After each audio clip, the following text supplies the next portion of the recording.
Good day, I'm Carleen Brown Thompson and this is your JIS News for March 18.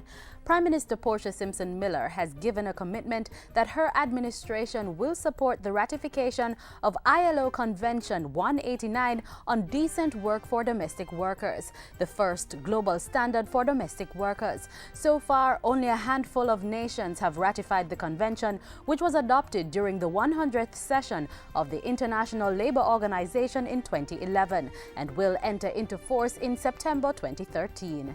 The government which I lead will not fail to accept the conditions that will result in an environment of decent work for every household worker in Jamaica. Mrs. Simpson Miller was speaking during last Friday's launch of the Jamaica Household Workers Union. The Prime Minister voiced her support for the development, pointing out that this group of workers, predominantly made up of women, make a valuable contribution to national development. They have served all social classes. Notwithstanding this sterling contribution, far too often they have had to forego their personal development.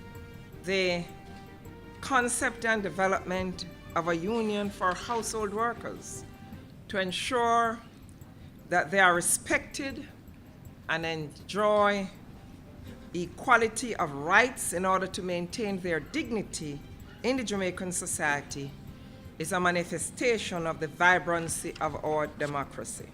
There should be decisive word on the implementation of the proposed 360-megawatt generating facility by the end of this month. Energy Minister Philip Paulwell gave that commitment to business people on the North Coast recently as he addressed the Montego Bay Chamber of Commerce. He also indicated that the 150-megawatt renewable project would come on stream by June.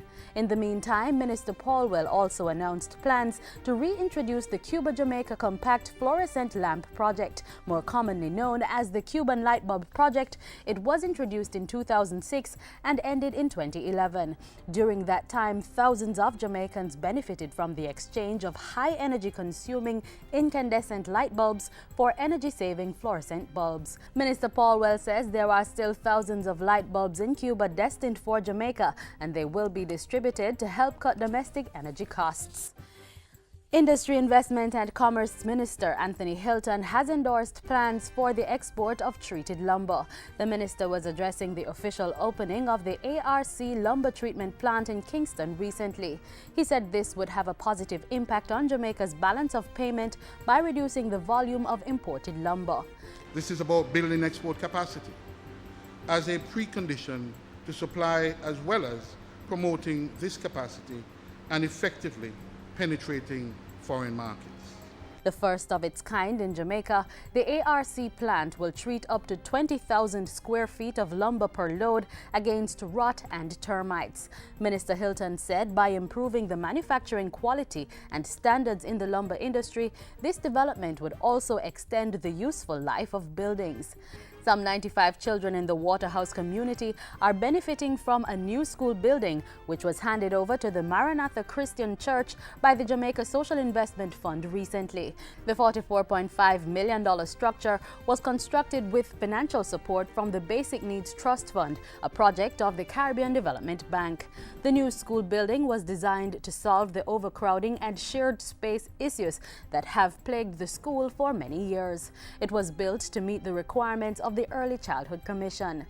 And finally, Prime Minister Portia Simpson Miller has praised the organizers of the just concluded Issa Grace Kennedy Boys and Girls Championships. Speaking with JIS News on the final day of competition, Mrs. Simpson Miller said the meet continued to play a critical role in the development of sports. The performances are very good, and for so many records to have been broken today is really interesting.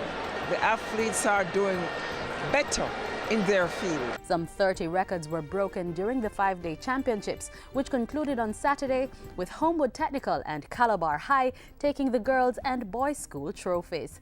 And that's it for JIS News today. I'm Carleen Brown Thompson. Thanks for watching.